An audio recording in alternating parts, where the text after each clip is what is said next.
Защо охладня? Нека да видим и да разгледаме подредбата. Защо охладня вашия любовен интерес от вас? Какво го накара да охладнее?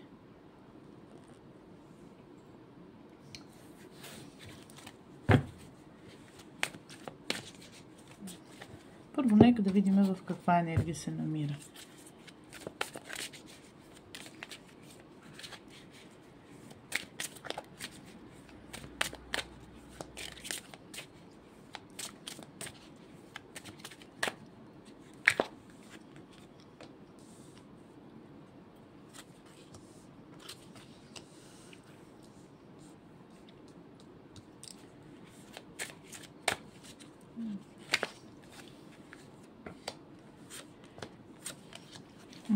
Този човек има някакви притеснения, свързани с някаква тайна.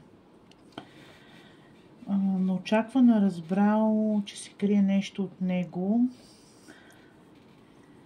и към момент има така сериозни притеснения, свързани с каква е тайната, с какво е.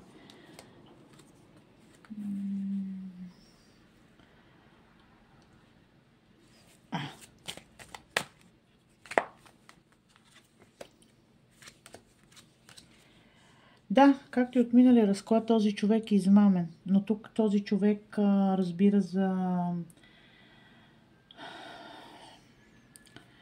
разбира, че жена много бързо, но очаквано за него е разбрал тайна, че има жена, която не е искрена с него и си е служила дори и с демонични сили.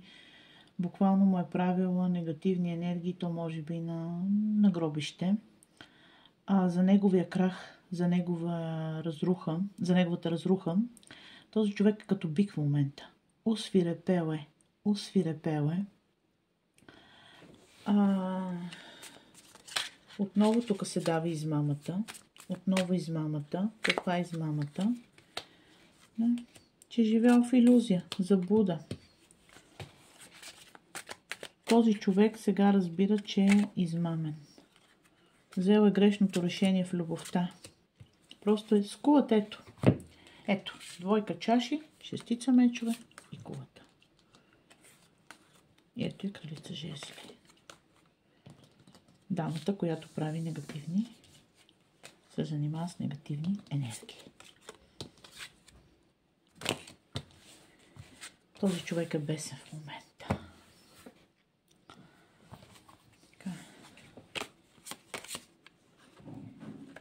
И да видим директно към темата, защо охладнял към вас. Сега това дали е любовницата, дали е неговата жена, но тук не е жена. Това не е законна жена. Това по-скоро е тайнствена жена, негова любовница или жена, с която нещо имало афера. Защо охладня? Защо охладня? Защо охладня?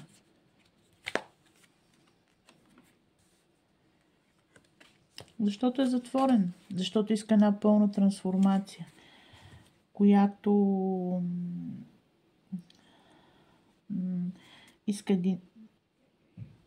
иска пълна трансформация. Чувства се самотен в тази връзка. Иска да е коренно различна тази връзка и по различен начин.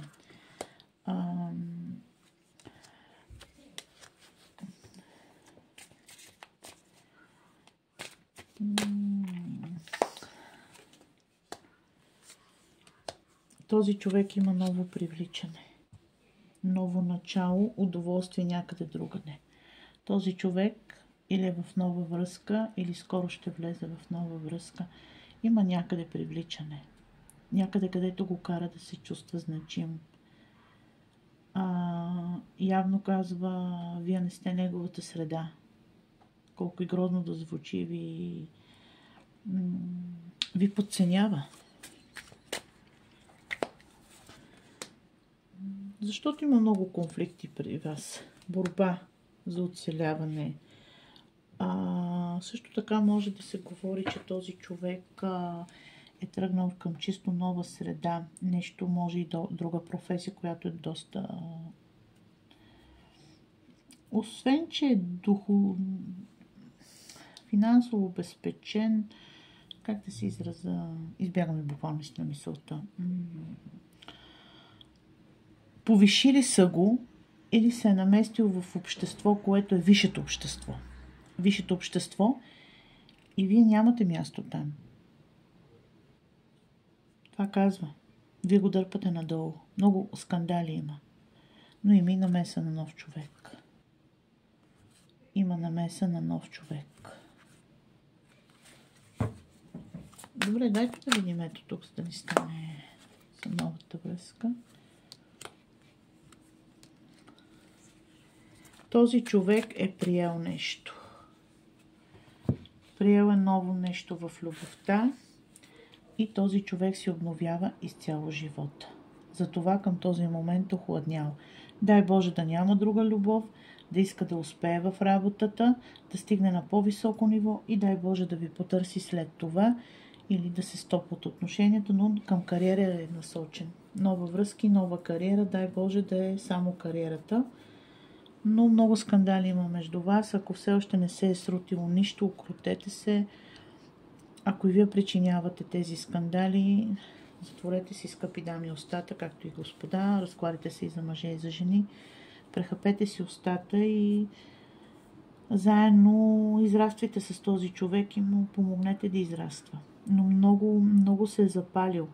Или е започнал да учи някакво още едно образование или висше образование или нещо започнал отново да учи нещо. Може да е 5-то, 6-то висше, примерно. Някакъв курс или нова работа, в която е сериозна кариерно израстване или ще го сложат на висок пост.